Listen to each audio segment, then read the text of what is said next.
Right. Good evening, everyone. Uh, check.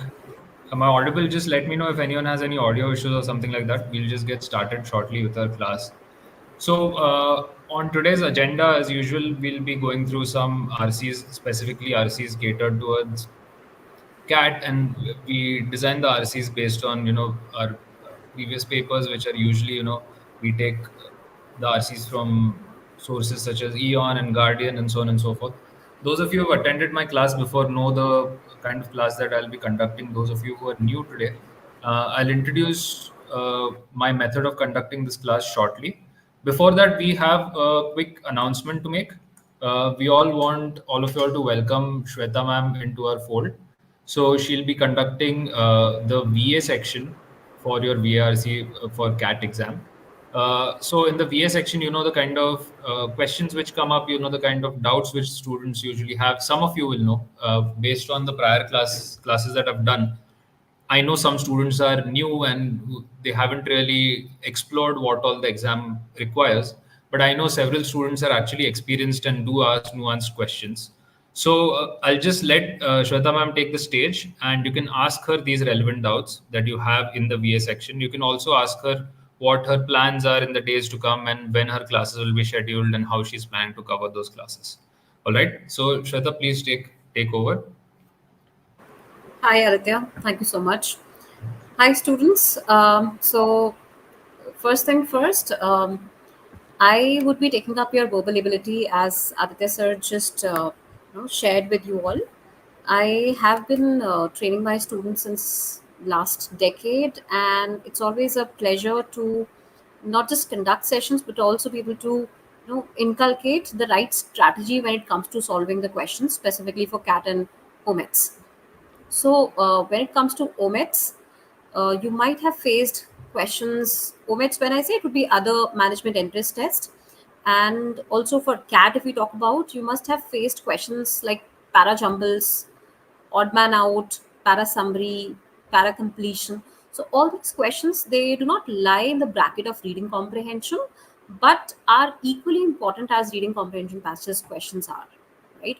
So CAT sometimes would not even give you options for its VA, right? That's how the current pattern of CAT has also kind of inclined towards subjective questions for verbal ability. So those kinds of questions we'll be practicing more often in my sessions, and we will be meeting every Thursday and every Sunday. That's how the session plan has been. uh, Coming classes, if you see the lecture timings, it's going to be 8:30 p.m. for Thursday and probably 8:30 p.m. for Sunday as well. The topics would be communicated to you beforehand as soon as the plan is decided. So now I would like to know, in case you guys have any quick questions about verbal ability which you'd want to throw in, and if I could take up right now. Otherwise, as we move ahead with the sessions, you definitely can pick up your questions and I would love to answer them there.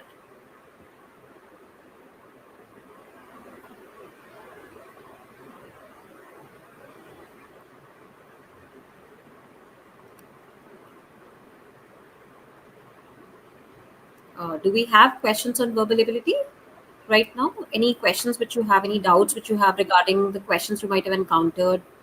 Attempt VA before or RC before generally. So, Res, again, this would depend on how your positioning is with respect to reading comprehension. Are you very good in reading comprehension passages, or are you good with your verbal ability part? That's one forte. First, you decide as per the mocks you might have written, right? Second, you must be really thorough with the practice on para jumble, since they would not provide you any options for the same. So you should make sure that even if there are no options, at least 9 out of the 10 times when you solve any para jumble or any odd man out question, you should be able to figure out the correct sequence for it or the odd man out sentence, right? So that's one of the things you should be really quick to judge. So it's your mock analysis which would give you a better understanding whether it should be an RC question first or a verbal ability section you should attempt first. But again, my advice to you is that even if verbal ability does not tax you in terms of your marks, it does penalize you in terms of your time.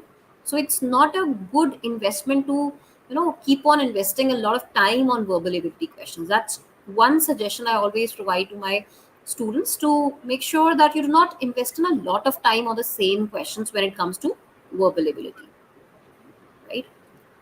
So, how to quickly read and understand the RC.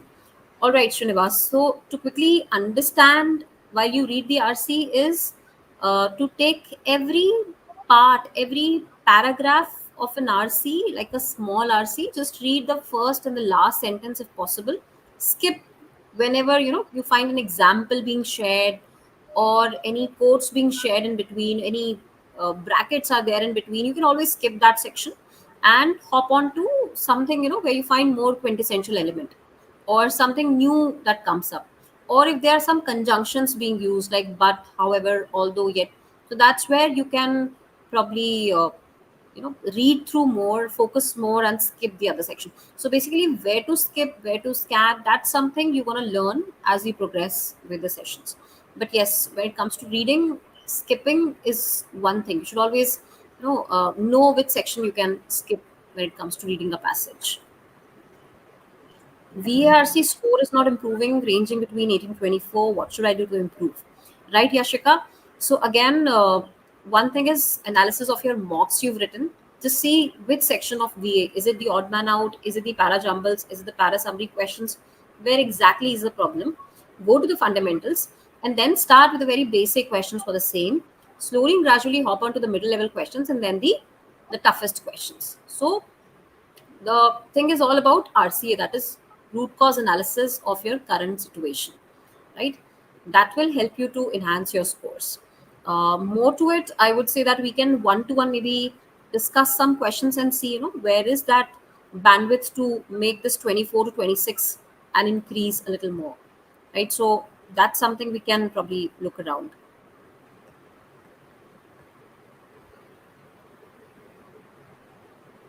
Any more questions, guys, we have? So these are the topics we're going to cover. We're going to cover para jumbles, odd man out, and para summary. Right. When it comes to para jumble questions, you would be given four to five sentences which will be jumbled for you, and you would be asked to figure out the right, coherent, meaningful paragraph out of it. Right. So figuring out the introductory sentence, the body of the paragraphs, and then the conclusion. Right. This is how the sequence is going to be. We'll be dwelling into what approaches you can have to different set of questions for parajumbles, right? It could be based on using articles, it could be based on chronology, the tenses, all of those things we'll be covering under uh, the strategy to solve the parajumble questions. When it comes to odd man out, since it is something you'd be solving after parajumble questions, so naturally you'd know the sequence first, and then whichever sentence would be left, which doesn't fit in the family, would be the odd one out. And when it comes to para summary questions, we'll be figuring out which of the following sentence tries to summarize the paragraph given to us. Right. So these are the basic three question types which we'll be covering in your TETA based questions. That is, type in the answer type questions, subjective questions in CAT. So we would be starting from Sunday and then going ahead every Thursday and Sunday we're going to meet and we're going to have sessions.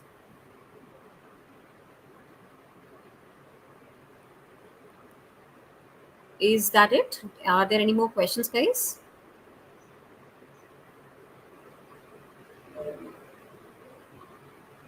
All right. I think Aditya, it was lovely actually Yes. interacting here. All right. Probably Okay. you can take So take the I'll proceed with the class then. So sure. everyone, you have the details from Shweta. You know when the classes will be held. You know what kind of topics you all will be covering. So do keep a lookout for these timelines. And like she said, you'd be informed about the topic of the class prior to the class, right? Okay. So let's start with today's session. I think I have a few points which are associated to what she spoke about, and also based on our prior discussions that I've had with students, which I'll cover. So one is about, someone had asked about improving in RCs and talking about reading. Actually, in the prior class also, so we'll approach this from two points of view. In the prior class, I was asked this by one student who specifically she had asked me to tell this from a novice or a new learner's perspective, and another person was taking the exam this year. So, what changes to make now, right? What changes can I make now?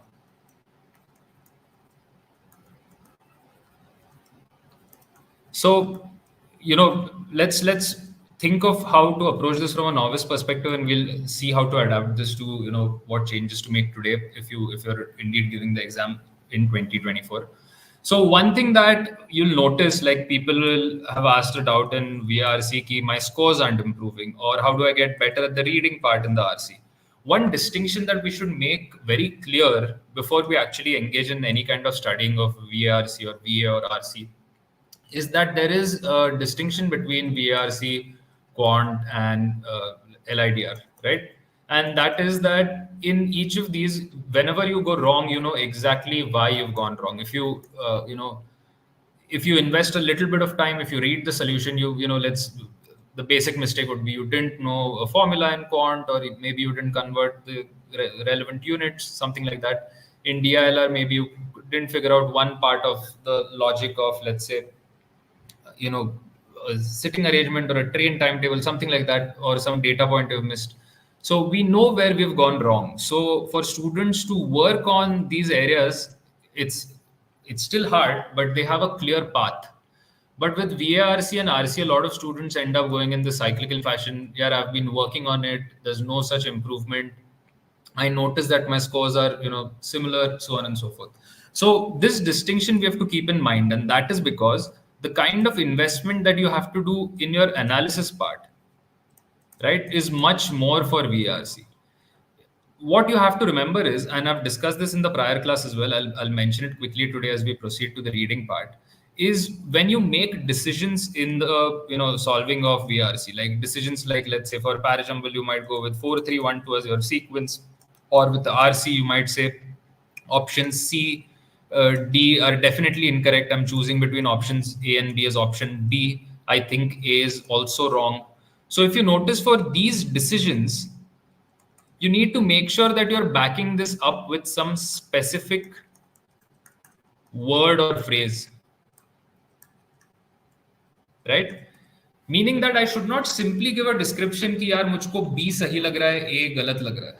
I should be able to back it up with a specific word that told me why B is better than option A, right? Or a phrase which told me.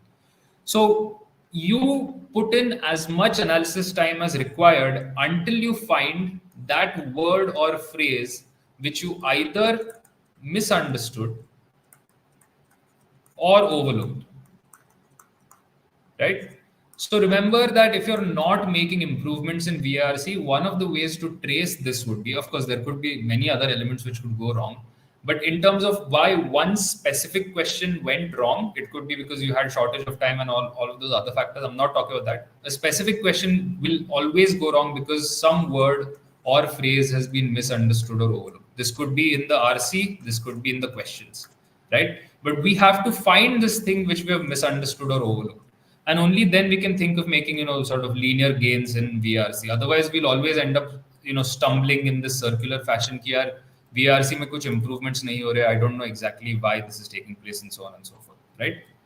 Okay, so this is one thing that I wanted to keep in mind. Now apart from this, I've mentioned this before, but like I told you, for the novices I want to mention it again. Think of this like, when we encounter a passage, it looks all neat, and when we read it for the first time, this is the second stage of our reading process, it becomes khichdi in our head, right? If you start answering questions at this stage, the odds of it going wrong are fairly high. So you want to make sure it doesn't matter what the topic of the passage is, it doesn't matter the length of the sentences or the kind of language used. You have to make sure that you reach this third stage of reading, right? And for different passages, the kind of input or energy required from your end would be different, right? For difficult passages, it would take more input, for easier passages, less. So what you have to do in the third stage is, there's just a little bit of information left behind with you, which is, and like Shweta was saying, we skip through some parts of the passage. How do we skip? We skip in the reread. We can't really skip it the first time we are reading it, right? In the second or third reading of the sentence, you know which parts to skip. And you are essentially left behind with few words and phrases which indicate the main point of the author, right? Unless and until you have this level of clarity, don't proceed to the questions. If you proceed to the questions at this stage, your odds of making mistakes are going to be higher. In fact, when you go back to retrace your steps or to look for information again, you end up in this soup of misunderstanding. So you want to make sure that you have a clear understanding of what the passage entails, what the main point of the author is very clearly. In this sense, notice why I'm marking words here. I don't want you to describe the main point, right, or me to describe the main point. If I'm describing the main point, I'm not using the author's words, then this is prone to error, right? So I don't want to use my description, I just want to rely on the author's words. So this brings us to our class. I'll get started with the class, and I'll also tell those students who are not novices how to apply certain aspects of the reading process. I have them those slides prepared, so we'll discuss them as we proceed. So remember, the exercise that we are engaging in all of VARC is to simplify any kind of information put in front of you. It could be any topic. The language could be really difficult or easy, and the ability to then evaluate that information, right? Compare it, put it in order, check for inferences, assumptions, so on and so forth. So this is the broad exercise we are engaging in. Those of you who have attended the class before know about this, right? Okay. What the other thing that I always insist on is this clarity about the main point, right? We need to understand that the main point of the author is not just the topic. A lot of times students get confused and think about the main point as just the topic of discussion. The main point is actually what specifically the author has said about the topic, right? And like I mentioned in the prior class, I'm interested in why the author is taking up my time rather than what the author is merely telling me, because this is just simply enlisting facts. Now, how many ever facts I can retain in my head, let's say over a course of 4 minutes, could be 10 facts, 20 facts. But this is a memory exercise. This is not a comprehension exercise. And this is not going to help us in the exam. So focusing on what the author is trying to say is actually counterproductive. Rather, with each sentence or with each paragraph, I want to figure out why the author has taken up my time, right? Which includes the topic of the author and something specific, some objective or purpose the author has behind this topic, right? Why the author is taking up our time. Again, the phrase why the author is taking up our time is to, sort of oversimplify certain things which we don't need in our second reading, skip certain things which we don't read, right? And just pay attention to the purpose of the author and why the author is taking up our time. All right. So,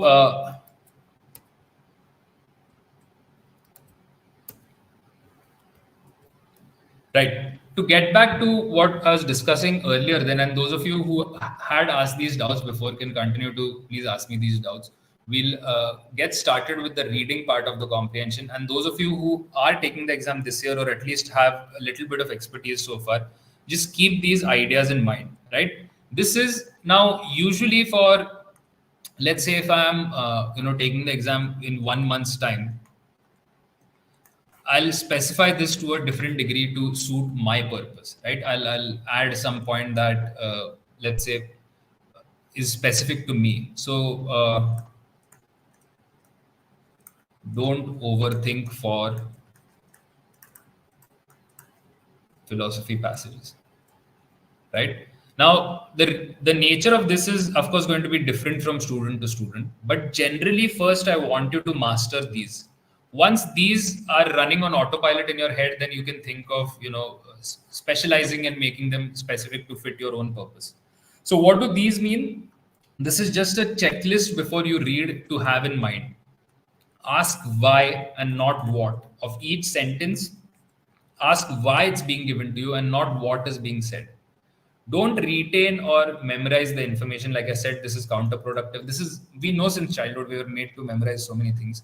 This is impossible. So if you're trying to read and memorize the passage over 3 minutes, 4 minutes, it's counterproductive, and it's going to again lead to more distraction rather than comprehension. Reread the sentence, which is going to be required in most cases. Most of the sentences will have to be reread. We usually feel we should read in, this sort of linear fashion from start to end. This also does not work out, especially when we don't have titles or subtitles for a frame of reference. this sort of linear reading does not work out, especially the first few paragraphs or sentences, right? So reread the sentence and consciously simplify. Now notice, and by the way, those of you, like I said, this specifically applies to all students, but I believe it will apply more to students who are taking the exam this year and have already solved a few RCs by themselves. The consciously simplify part is important because in our second or third reading, suppose this is the exam and you're running short of time, in your second or third reading, if you're running short of time, we all have this tendency to simply reread sentences, right? Read from start to end. But this is not going to help us comprehend it. This is not going to help us be selective about certain parts of the sentences and so on and so forth, unless and until you consciously simplify, right? And develop clarity about the main point. I've already discussed this with you. And this is how we develop clarity. I expect these blanks to be filled by us if needed using words of the author and not my own words, right? Using the author's own words. Okay. So remember these, especially these first 3 points. I've repeated this several times before, but it's important nevertheless. Ask why and not what. Don't retain and memorize. Reread the sentence and consciously simplify. Right.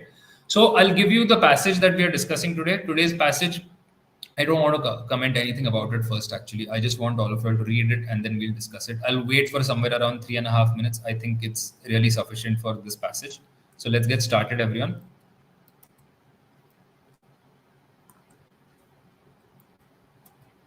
All right, please get started with the reading part of the passage and I'll discuss the main point and the questions shortly.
All right.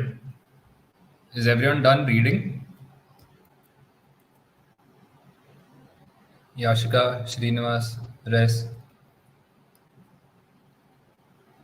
Is everyone done reading?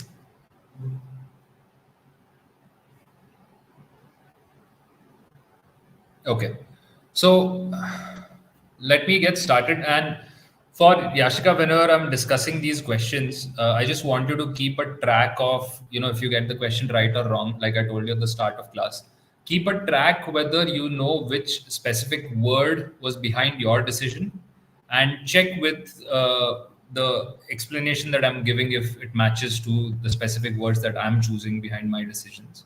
Srinivas, you had asked about how to read RCs quickly and understand the RC. So let me illustrate that using this passage. So let's. So the first thing that I want to clarify from this passage is that the topic is cycling and, let's say, cycling clubs. Okay, but a specific kind of cycling club, right? So a lot of times we'll end up thinking that these blanks about topic A, author says B, we'll end up thinking the main point is simply just these words, right, or some version of these words. But this is simply the topic that the author had chosen. About this topic, the author wants to tell us something specific, right? So I'm hoping all of you all have selected certain words for these blanks. If you haven't already done so, that's fine. But I just wanted you to have this perspective while reading. So I'll just show you what blanks how we could fill those blanks about the topic, the current state of cycling clubs, right?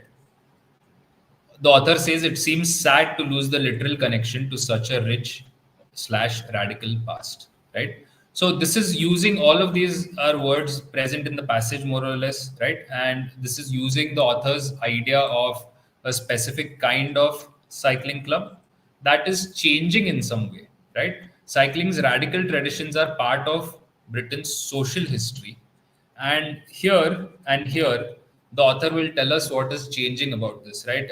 And here also, especially, there's a change in how socialism is being seen. The last passage makes it clear for us is that in unusual cases, language is also a document of origins, right? So this is documenting what socialism essentially was, what it meant to a certain group of people in that cycling club, and so on and so forth, right?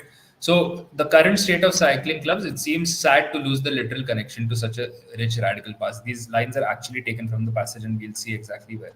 Okay, so Srinivas, about your doubt about how to read the passage fast and how to make sense of it. By the way, the words that I've marked, we can firstly, you won't be able to obviously mark this in the exam because you don't have a way to mark it. You have to do this visually. But more important, you can only do this during the reread of each sentence or during the reread of each paragraph. What I'm trying to do, Srinivas, is gather why each paragraph was given to me, and that way I can string all of them together and figure out what the main point of the author essentially is.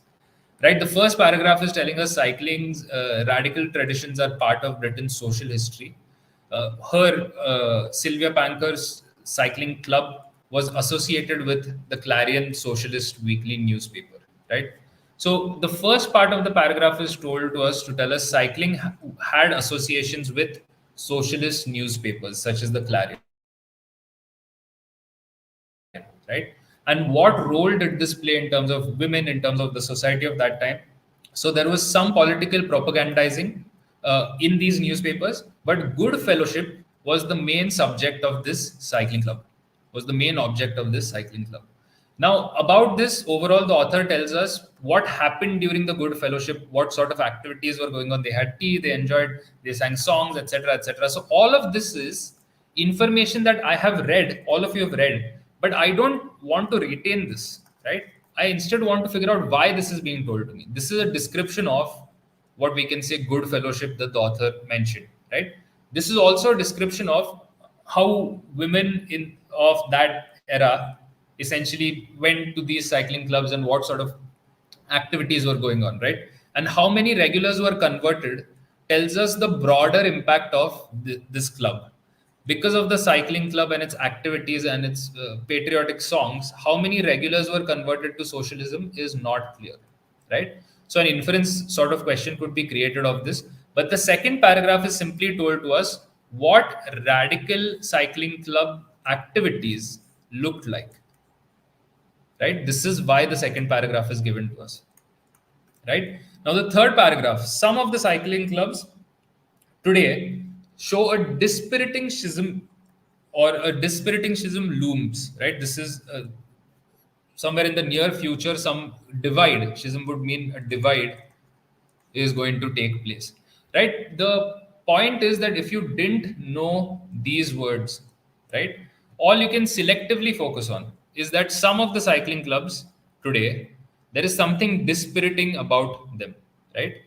Just this week, this is like an example or illustration, right? What is dispiriting about them? Just this week, the National Clarion Club passed a motion to remove divisive reference in its constitution to socialism, right?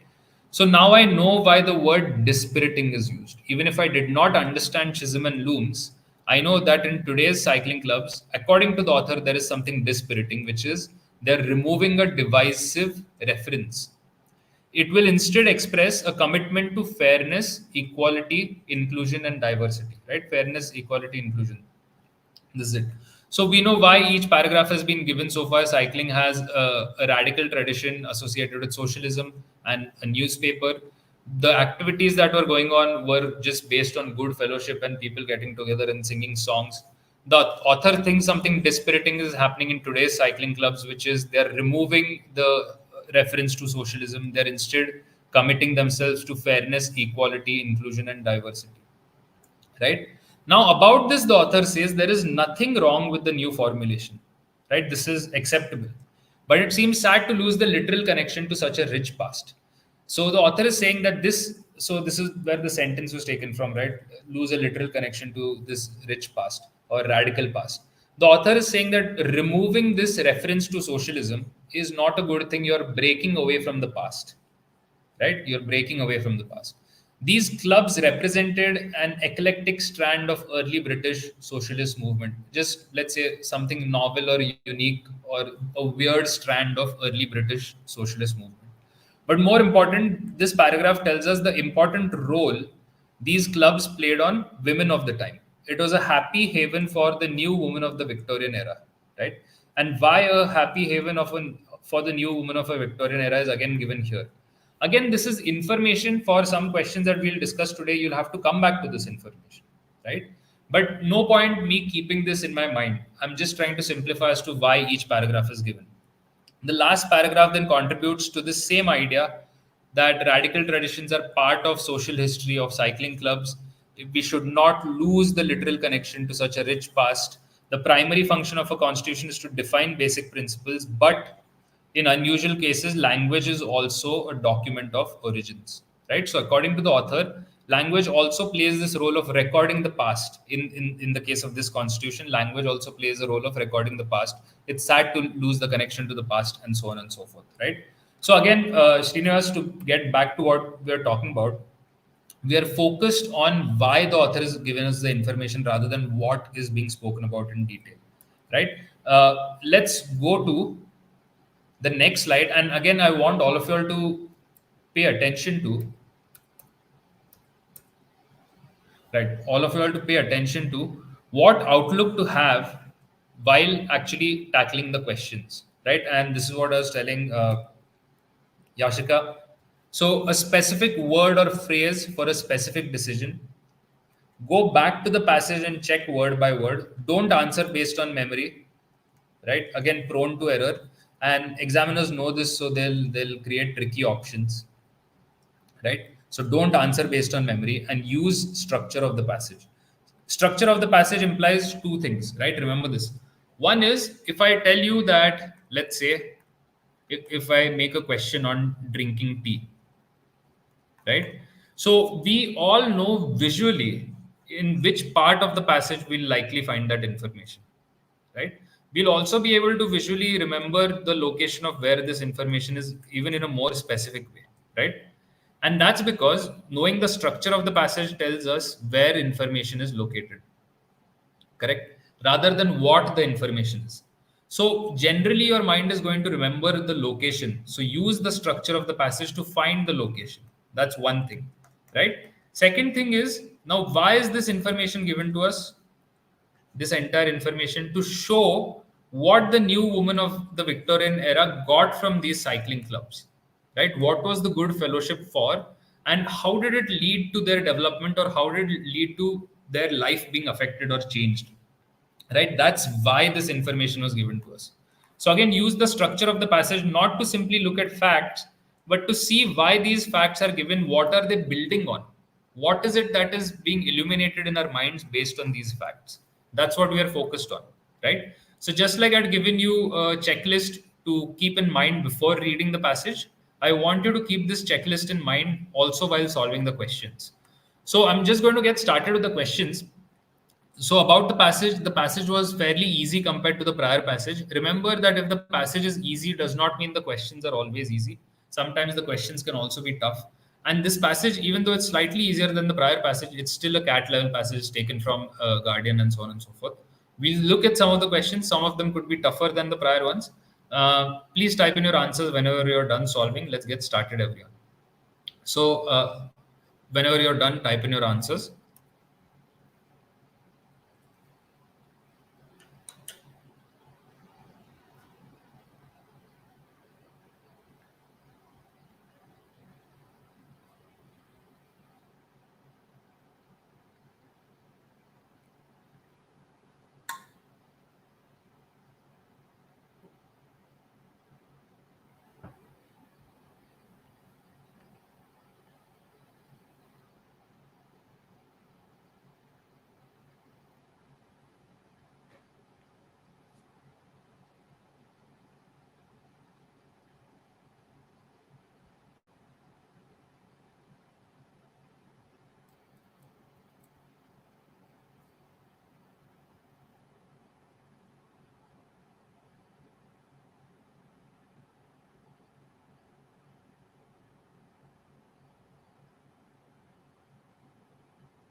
All right. What do you think the answer is? I want all of you all to take a shot at this. I mean, it's not the exam, right? So please try. Yashika, Rez, Srinivas, what answers have you chosen? Remember, we are looking for a specific word or phrase to back our decision. We aren't taking a decision without that. We are going back to the passage to check, and we aren't answering based on memory. And we are using the structure of the passage, right? We are keeping these three things in mind, right? The question stem is fairly easy. The impact of these clubs on women. Just go through the options and pick a choice. So, which option have you all gone with? You can't wait in the exam and just like allow others to guide you, right? So I'm hoping everyone has selected some option. All right. So Rishabh has a more probable option, and that's right. The reason why he's used the word probable is because most of us would be confused between two options, and we'll discuss that. What role did the Clarion clubs play in the lives of women? Let's look at option A. They provided women with an escape from societal expectations without directly challenging gender norms.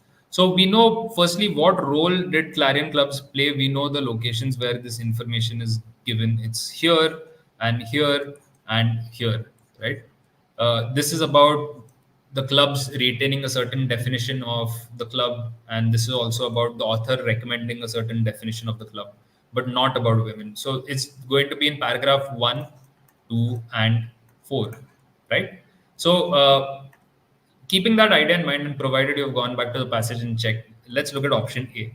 They provided women with an escape from societal expectations without directly challenging gender norms. So they provided women with an escape, right? This sounds fairly correct. We would need to check this further. So we'll put option A aside. This looks like a likely choice. Let's look at option B. They offered a rare opportunity for women to engage in political activism in rural settings. So we are told clearly in the second paragraph that while there was some political propagandizing, meaning there was a little bit of politics going on, but good fellowship was the main object, right? So offered a rare opportunity for women to engage in political activism. This would be factually incorrect.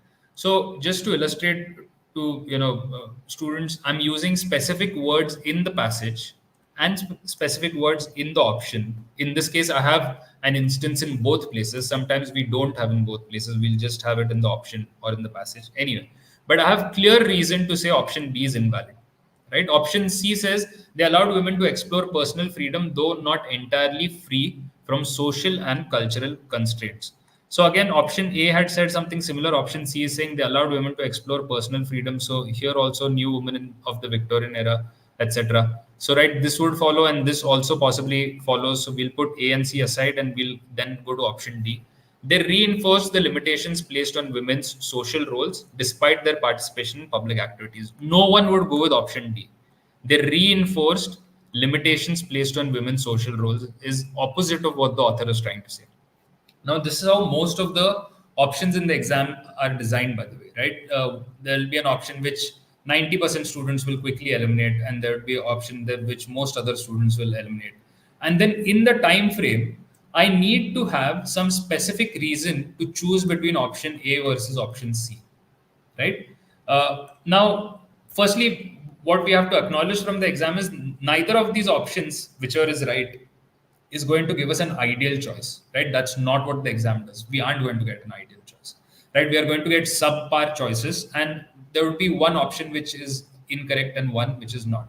So let's say the first half of option A, they provided women with an escape from their society, right? Let's just oversimplify this. So this is somewhat acceptable. This is right, actually. If you notice here, the new woman of the Victorian era who got on her bike seeking greater independence, adventure, and fun. Also, a Sunday release for the factory worker, right? So this is also a release for the women working in factories. For many clarinets, as they were probably called, socialism was simply another word for idealized fellowship, right? So again, good fellowship, idealized fellowship. So like a friend club, right? So they provided women with an escape from societal expectations without directly challenging gender norms. We can say they provided women an escape, but societal plus expectations. So meaning women are no longer, I'll make it extreme, no longer expected to follow society's expectations if women join this cycling club, right? So this would be incorrect. No longer expected to follow society's expectations. This is incorrect. So I have a specific phrase which is problematic. First specific phrase which is problematic. Second, without directly challenging gender norms. Challenging gender norms has not been discussed in the passage. It's we know it based on our own understanding that women at this period in time going out and engaging in friendly activities and all of it is against those social norms of that time and place. But the passage is not discussing gender norms at all, right? Directly challenging or indirectly challenging, therefore, is unknown to us, right? So again, no information to back this up, no information to back this up. Option A is invalid. Option C is the correct choice. Option C says they allowed women to explore personal freedom. So again, new woman who got on her bike seeking greater independence, adventure, and fun. So personal freedom is exactly this. So I have a phrase to justify this. Though not entirely free from social and cultural constraints. So they were still factory workers, right? On Monday, they would be still expected to go back to the factory. So not entirely free from social and cultural constraints. They would be still expected to work at the factory and have that weekly job, right? So option C, even though it has, like I told you, even though it does not have ideal words, even though it has sort of new words, but they can be justified using specific words from the passage. All right. So option C is the correct answer in this case. All right. So I have noticed that some of you are contributing. I want others also to contribute. Ashika, I hope the process is clear to you. It sounds like a time-consuming process, what I'm trying to describe. Actually, me describing it takes longer than me actually checking it, right? So the point that I had to make about novice students and students who are taking the exam this year, all of us have to remember to be methodical. Now, again, as opposed to quant or as opposed to LR and DI, in VARC, the method is actually imposed by the discipline of our minds. It's not in quant, a formula will impose a method. In LRDI, these conditions will impose a method, right? But in VARC, it's our discipline of reading in a certain way, looking for evidence to justify this, looking for evidence to justify this. These are actually, sort of discipline or habits that we have to create, right? It doesn't matter how much time pressure is there. We have to make sure that this is a habit that we'll follow, and we'll follow it in an efficient way in the given time frame, right? Keep this idea in mind that we are supposed to be methodical. This is not imposed by VRC. We are supposed to follow this as a habit, as a discipline. Keep this idea in mind. Let's look at the next question, everyone. All right, please get started with this.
All right, others type in your answers. Rishabh, Yashika, Res, Srinivas.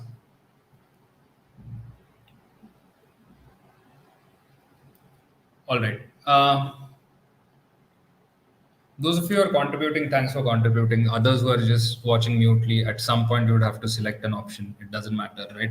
Might as well try now. Okay. Which of the following amendments to the constitution of the cycling clubs would the author most likely support? Now, first thing about the question, would the author most likely support? I'm hoping that the reading process that I've been harping on about in the prior classes and even today is that we figure out the main point of the author. The author wants to tell us that current state of the Clarion cycling clubs, it seems sad to lose the literal connection to such a rich radical past. This is what the author specifically wanted to tell us about these clubs. Now, how do I know this is specific that what the author wanted to tell us? Right? I told you here to use the structure of the passage, correct? Which tells me that here amendments to the constitution club of the cycling clubs would the author most likely support, right? There are two places where the author has discussed this. One is here, which is the author is unhappy, it's dispiriting what is happening, right? And here, these are the two clear areas where the author has actually discussed these cycling clubs. Here also the author has opinionated about it, but not as much. So overall, we have to look through this part of the passage, right? Now, if you notice, which of the following amendments to the constitution of the cycling clubs would the author most likely support, unless and until you know the author's outlook about what sort of amendment the author would not be dispirited about, right? There's no point reading these options because these options are simply going to confuse us more. Like I've told you in the prior class, this I can trust, right? This I cannot trust. So first, figure out what the author's opinion about the amendments to this constitution in cycling clubs is, right? Figure out this opinion first, and then go to the options. So if you notice, the author is saying it's dispiriting because they're removing socialism from their constitution, right? Instead, they are expressing a commitment to fairness, equality, inclusion, and diversity, right? Another club has threatened to start a breakaway organization. So there's some club who's not happy about removing the word socialism, right? Again, the author then says, gives us a mixed opinion. There is, of course, nothing wrong with the new formulation, meaning fairness, equality, inclusion, and diversity. The author is saying there is nothing wrong in this, right? But it seems sad to lose the literal connection to such a rich past. So, in short, see what I'm constructing first, right? Before going to the options, see what I'm constructing. I'm constructing the author's likely opinion on amendments to the Constitution, right? And again, this is taking way longer to explain than actually you would be able to do this in the exam. So, the author's opinion is fairness, equality, inclusion, and diversity is acceptable, but I just need to also keep the socialism reference, right? But it seems sad to lose the literal connection to such a past. Matlab, socialism को भी include करना इस definition में. That's all, right? So let's keep this idea in mind, like fairness, equality, inclusion, and socialism, and then go through the options, right? Let's look at option A. Reinstate the reference to socialism, okay, while subtly aligning it with contemporary values like inclusion and fairness. Okay. So let's say reinstate the reference to socialism acceptable and mention of contemporary values like inclusion and fairness acceptable. Do you know which part is not acceptable? Subtly aligning it with, right? The author does not want to align this today's club, let's say today's 2024 club, align it to socialism, right? This is not what the author is trying to say. There is nothing wrong with the new formulation, but don't lose the connection, literal connection to such a rich past. Don't lose the document of its origin. Meaning, in short, keep a historical reference there. Historical reference does not mean align it or shape it, right? So, subtly aligning it, these words categorically, this is difficult to spot, this is a harder question. Subtly aligning it, make it incorrect. This opinion was not given by the author that today's clubs should be aligned secretly to socialism, not stated. A is invalid. B says, keep the focus on diversity and fairness. There's nothing wrong with new formation, which is fairness, diversity, while acknowledging the club's historical socialist roots without emphasis. So, acknowledge its history without emphasizing on it. B already sounds way better than A, possibly the right choice. But remember, we always have to eliminate our way to the right answer. Option C could be better or D could be better. C says eliminate only mentions of radical socialism, right? To allow the clubs to better reflect modern values and priorities. Only eliminate radical socialism. This is not, again, just like the author didn't say subtly align it to socialism, the author didn't say only remove the word radical and then it would be acceptable, right? These aren't recommendations made by the author. This would be beyond the scope of the author's opinion. Option D says retain elements of the club's history, all right, but prioritize an expanded mission on leisure, fairness, and broader fellowship. So let's say we can accept retain some elements of the club's history, but prioritize an expanded mission on leisure. This is not acceptable. This is not stated here, right? Nor here, nor here. So again, yeah, Yashika, to your point which you're asking earlier, how do I make specific improvements? I want, if you've gone with some other choice, that's okay. I just want you to be sure that whatever decisions you made, there was evidence to back it up. This can't be found, right? Secretly make your club socialist, can't be found. Eliminate only radical word, can't be found. Then focus on leisure, cannot be found. Keep the focus on diversity and fairness, nothing wrong with the new formulation, right? While acknowledging the club's historical socialist roots. So maintain the literal connection to such a rich past, which is historical socialist roots without emphasis. So option B is the correct choice in this case. Is this clear? So all of you all, I'm hoping this is clear, right? I want to move to the next question. If you have doubts, go back to what we've discussed earlier. You can pause and check later. We'll see the next question, and then if there is some time left, I'll discuss some other doubts that students may have. Please start with this question for now.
All right. What do you think is the answer?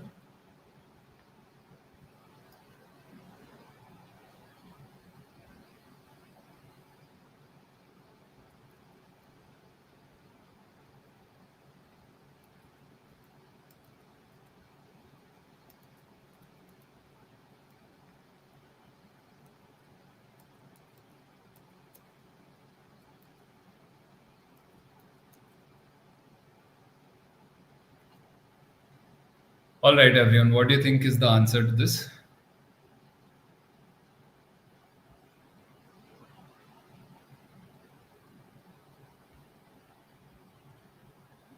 Okay. So let me start with the explanation. Others can type in your answers whenever you're ready. Okay. And notice that, by the way, notice that all the three questions, like I said, the passage can look easy, sound easy, the questions can be tougher. Notice that all the questions here, this was a fact based question asked from the passage. There was some confusing elements, but overall, this was fact based. This question and the one after that, the one we are solving right now, are all application based questions, meaning there are some facts in the passage which are going to help us make the decision, but these are essentially application based questions. We would also have to think of the further application of certain things, such as, I'll start with the discussion, the change in the outlook regarding the term socialism, right? We again know the location of this information. This is going to take place here, right? And again, here also little relevance, but basically here. The change in the outlook regarding the term socialism in the Clarion cycling clubs implies. So what does this change regarding socialism imply, right? Now let's go through each option, and I just want all of you all to check whether the terms that you felt are problematic are also similar to the terms I'm declaring as problematic, right? So let's look at option A, modern values of inclusion and diversity. So basically, why was socialism removed, right? Because it was a divisive reference, right? So, what is the change in outlook here? The modern values of inclusion and diversity are now viewed as more universally acceptable than traditional ideological foundations. Okay. So, if you notice, modern values of inclusivity and diversity are now viewed as more universally acceptable. Now, do you know what makes the phrase universally acceptable incorrect and 100% incorrect? Because we know there is some divide about this also, right? The Saddleworth Clarion Club has threatened to start a breakaway organization in protest because this club is removing the divisive reference. Another club, an associated club, is starting to make a breakaway organization, a separate organization. So universally acceptable is more universally acceptable is factually invalid, right? We know that someone is protesting this removal. So this is factually unacceptable. B says the club's identity now hinges more on social fellowship than on explicit political activism of its early days. So let's say club's identity now hinges on more on social fellowship, completely acceptable, right? Than on explicit political activism of its early days. If you notice in its early days, there was some politicking, right? But good fellowship was the main object. So political activism was not the explicit object. Also, if you notice, the more earnest socialists, so let's say the more original, the OG socialists of the time saw this crowd as ideological dilettantes. Dilettantes means dabblers or someone who's simply like a hobbyist. So even real socialists did not consider it as actual political activism. They just thought this is simple hobbyist, right? A group of cyclists just playing with some hobby. So explicit political activism invalid. More universally acceptable invalid. Let's look at option C.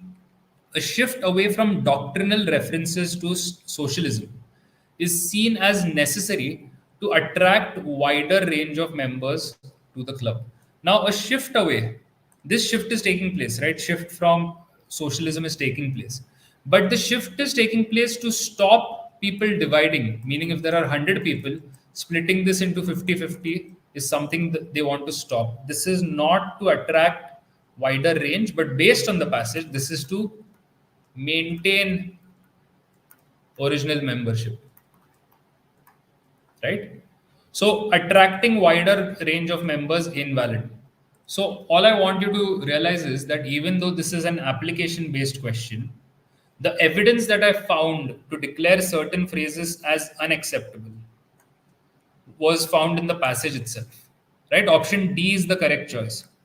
Option D says the original socialist ideals may no longer resonate with newer members who prioritize broader social views over ideology. Right? Nothing wrong with the new information. Fairness, equality, inclusion, and diversity. So these are broader goals that they prioritize. They prioritize them over original socialist ideals. Right? So absolutely nothing wrong with option D. Option D is the correct choice. Yes, so Yashika Rishabh seem to have gotten it right.